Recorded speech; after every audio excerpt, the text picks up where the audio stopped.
ग्रामीण रोजगार व्यवस्था अधिक सक्षम आणि प्रभावी करण्यासाठी केंद्र सरकारने मनरेगा योजनेच्या जागी विकसित भारत रोजगार आणि आजीविका अभियान ग्रामीण सुरू करण्याचा निर्णय घेतला आहे।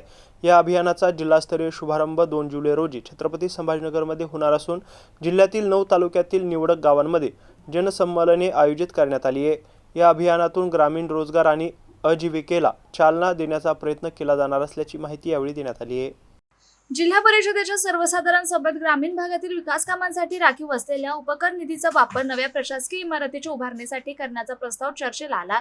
या प्रस्तावानुसार झेडपीच्या रोजमजुरी निधीतून सुमारे 14 कोटी रुपयांची तरतूद करण्याची तयारी प्रशासनानं दर्शवली।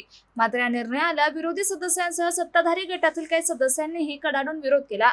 ग्रामीण भागात रस्ते, पाणीपुरवठा, शाळा, आरोग्य आणि मूलभूत सुविधांची कामे प्रलंबित असताना विकास निधी इमारतींसाठी खर्च करणं योग्य नसल्याचा सवाल सदस्यांनी उपस्थित केला। सभागृहात यावरून जोरदार गदारोळ झाला। काही सदस्यांनी प्रशासनावर ग्रामीण भागाच्या विकासाकडे दुर्लक्ष केल्याचा आरोप केला। अखेर वादाच्या वातावरणात विविध विषयांवरील एकूण 39 ठराव मंजूर करण्यात आले। दरम्यान सभेत पिंपळगाव गंगदेव येथे शाळेचे पत्रे उडाल्याच्या घटनेवरही प्रश्न उपस्थित करण्यात आला। तसेच अंगणवाडी, पाणीपुरवठा, बीओटी तत्वावरील विकास कामे आणि विविध प्रलंबित विषयांवरही सदस्यांनी प्रशासनाला धारेवर धरलं।